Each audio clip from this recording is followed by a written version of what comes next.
buat ricotta cheese. Jom tengok jadi ke tidak.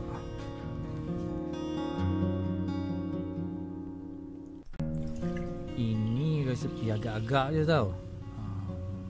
Kalau nak tahu sukatan yang betul, tengok original recipe kat dalam description.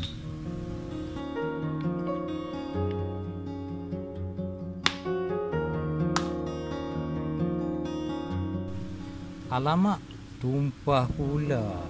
Tapi tak apa. Okey.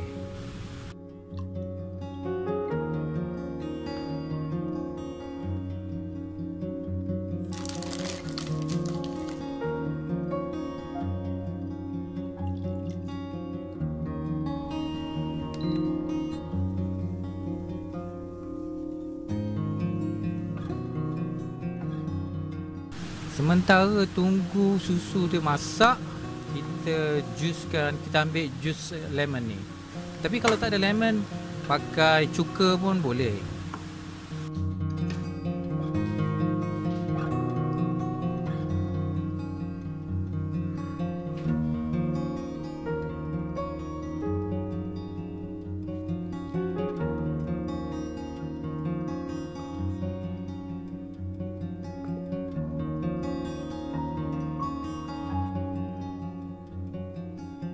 Kalau agak-agak tak cukup lemon juice tu, boleh tambah lagi sampailah dapat cheese tu curdle properly.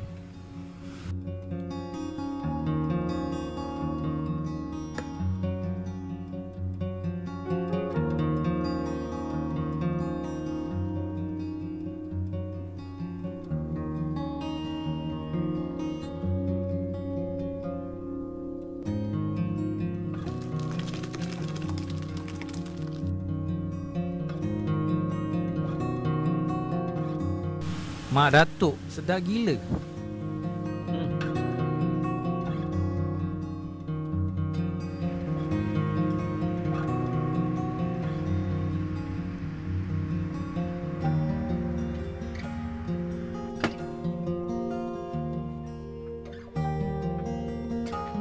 Kalau tak ada palm sugar ni, pakai gula biasa pun boleh. Gula Melaka pun boleh.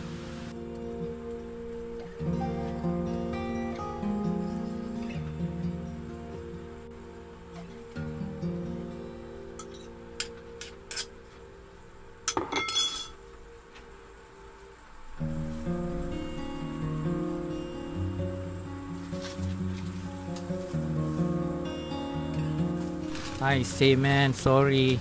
Ini bukan blueberry yang kita petik tu. Tapi kalau nak tahu cerita sebenar, baca confession saya kat bawah dalam description.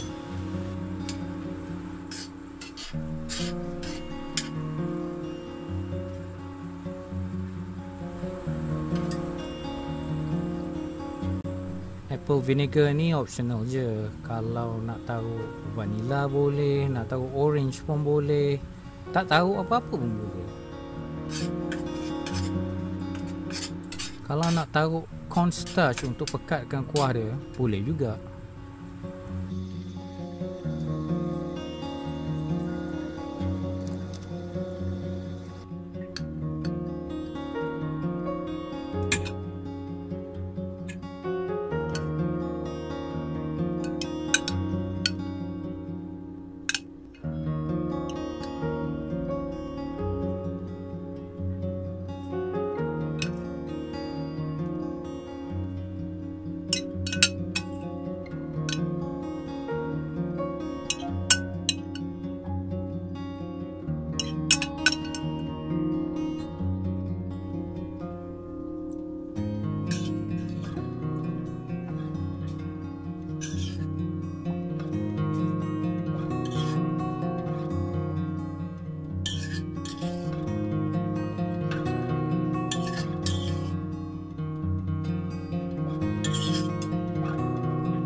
Aduh, hai sedapnya.